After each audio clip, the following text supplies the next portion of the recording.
What is going on, y'all? Welcome back to the Week 10 edition of Addy's Action, where I'm going to be breaking down a few of my favorite low-owned contrarian plays on this week's NFL main slate. For the sake of this video, we're going to be primarily talking about DraftKings, although these plays are more than viable on FanDuel as well.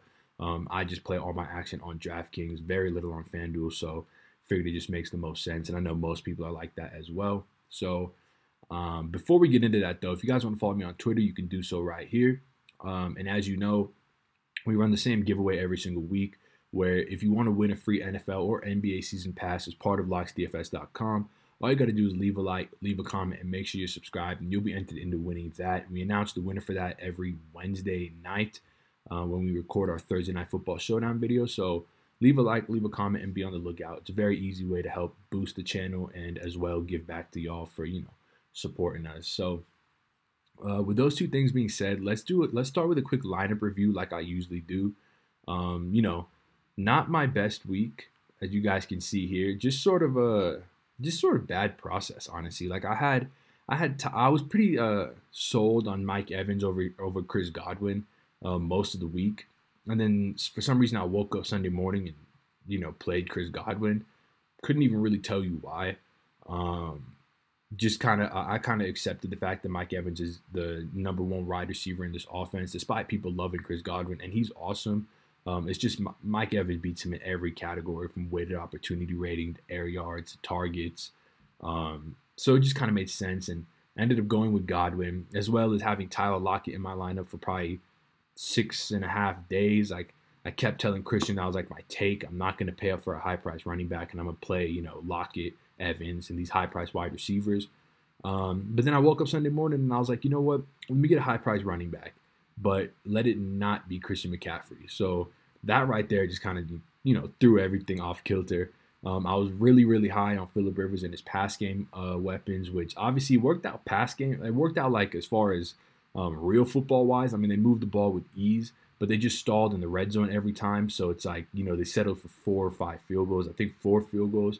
And if you're not scoring touchdowns, you're not putting up any fantasy points. So kind of impressive. You got to even 12 without 300-yard bonus or any touchdowns. So, double stacking him with the wide receivers, probably a bit too thin for cash.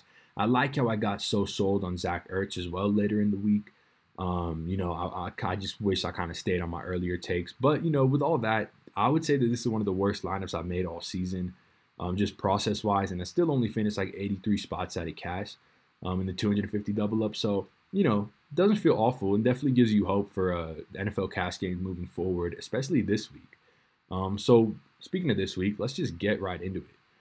Usually I start these videos talking about quarterback, and I go over some of the projected highest owned quarterback plays on the slate.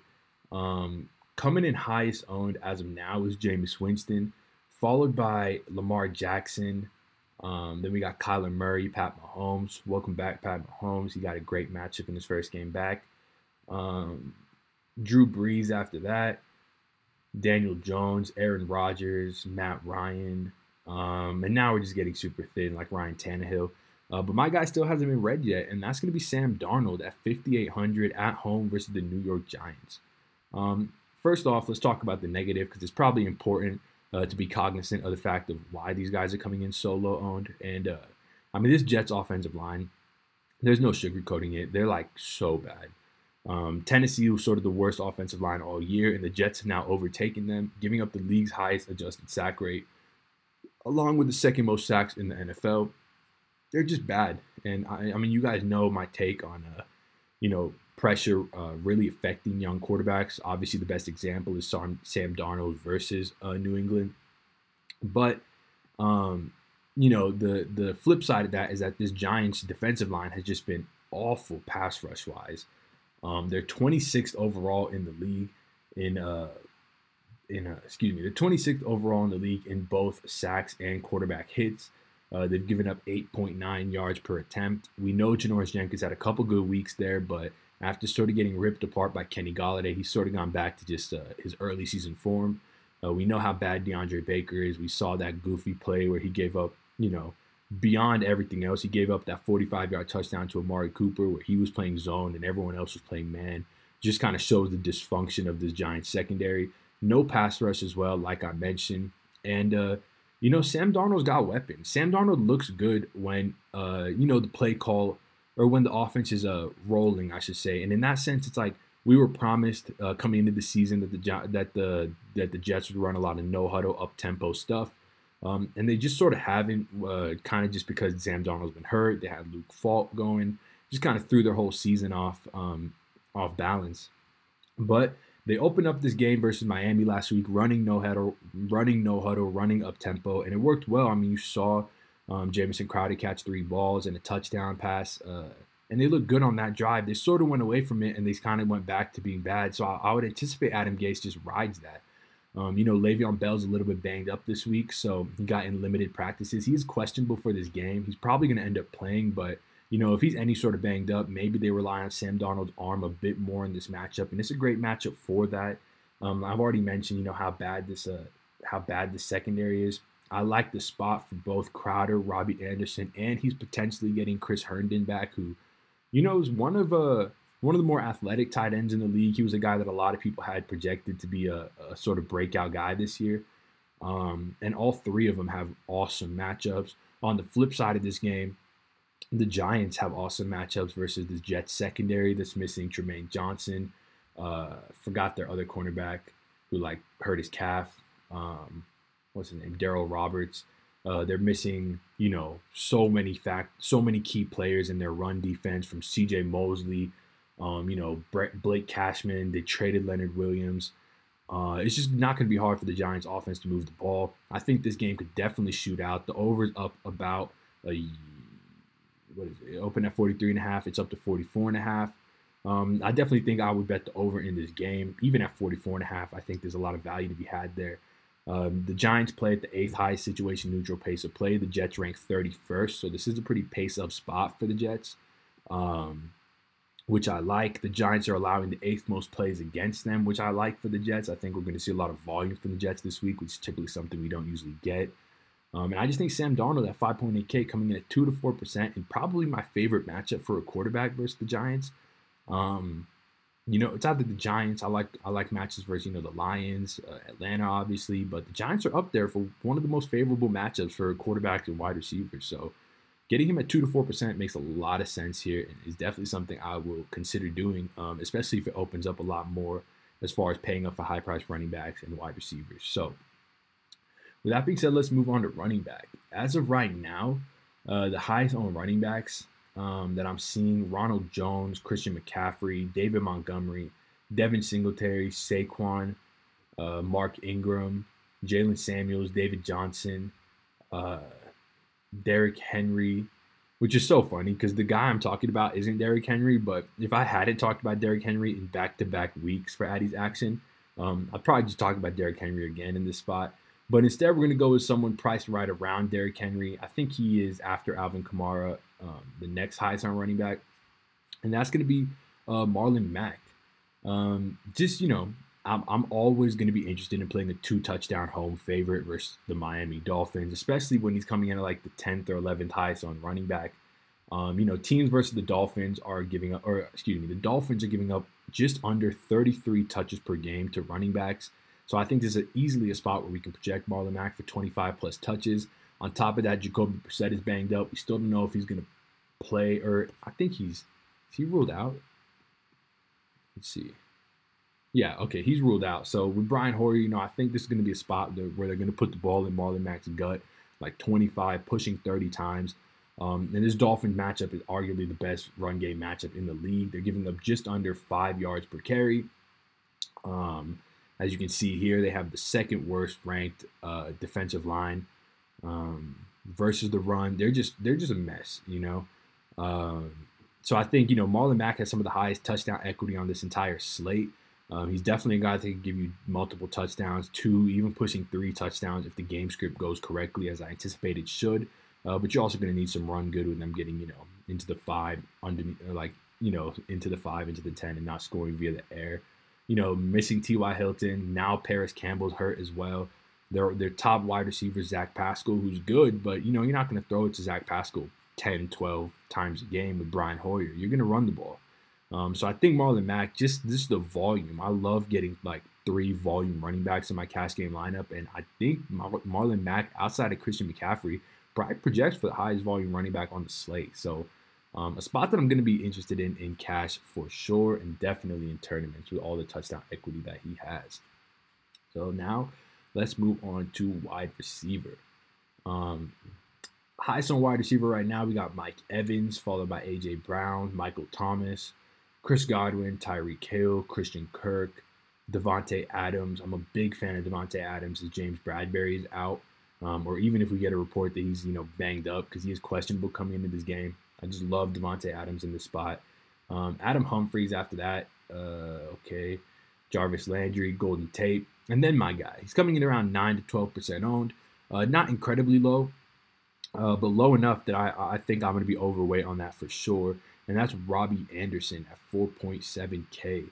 I talked about how much I like Sam Darnold, and this really just goes hand in hand with that.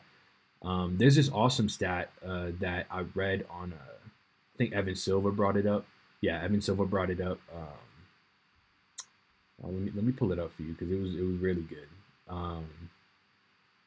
So per Sports Info Solutions, Darnold's percentage of deep ball attempts leaps from 5% to 13% in clean pockets this season. And obviously, we've talked about how bad this Giants pass rush is, and they've allowed the second most deep ball completions and deep ball touchdowns in the entire league. So in addition to that, if we just go to airyards.com and filter it via the weeks that Sam Darnold was healthy and played, which is weeks 1, 6, 7, 8, and 9. Robbie Anderson is 8th overall in the league in air yards. He's got a pretty monster weighted opportunity rating as well at 0.54. It's higher than Kenny Golladay over those same weeks. He's got a healthy ADOT. He's just a guy that can take to the house. The matchups. I already talked about sort of the matchups.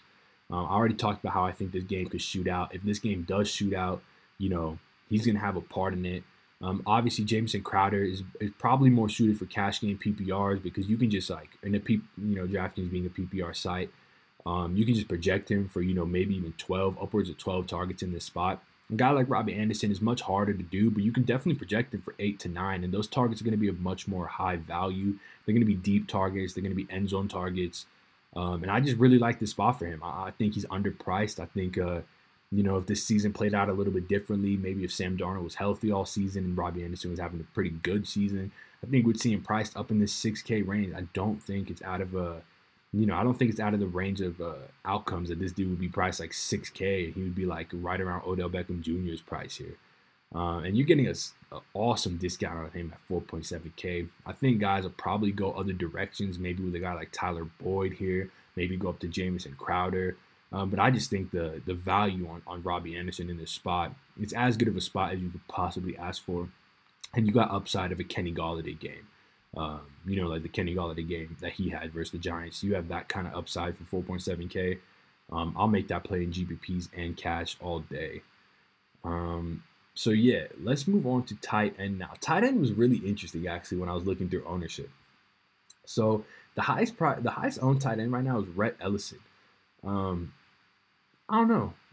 I mean, I know he's cheap. I know Evan Ingram's out, and I know this game could shoot out, and I know he got 6 targets last game. Evan Ingram was out, but just seems a little bit thin. Then we got Mike Gesicki. I think those two things are important to note because Rhett Ellison is what? He's like, in this 3K range. Is he min price? He might just be min price. Maybe that's why. Yeah, he's min priced. So that's why he's coming in that chalky. Then you got Mike Gesicki at 3.1K. And then you got guys like Travis Kelce, Jonnu Smith, Mark Andrews, Austin Hooper, Gerald Everett, and then the guy that I want to talk about. And I think at this point you guys probably know who that is. That's O.J. Howard, 3.3K.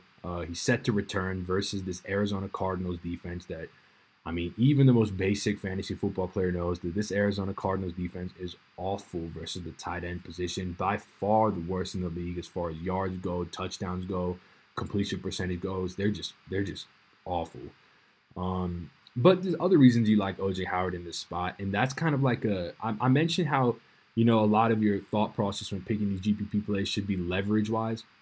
A reason I liked Derrick Henry last week is that if he were to have a good game, and obviously he had a good game and Christian McCaffrey had a good game, but you would anticipate that if he had like a great game on the ground, a classic, 20 carry, 120 plus yard, 2 touchdown game, that would keep the ball out of Christian McCaffrey's hands. And we knew he was going to come in as one of the chalkier players on the slate. So those kind of leverage plays make a lot of sense. And with Mike Evans and Chris Godwin and Ronald Jones all coming in as 3 of the highest owned players, I think they're 3 of like the top 10 highest owned players on this slate. If you could play OJ Howard, who's coming in at 2 to 4%, and he maybe takes some yards away from Mike Evans and Chris Godwin, some receptions away from them, maybe he takes some touchdowns away from guys like Mike Evans, Chris Godwin, and Ronald Jones.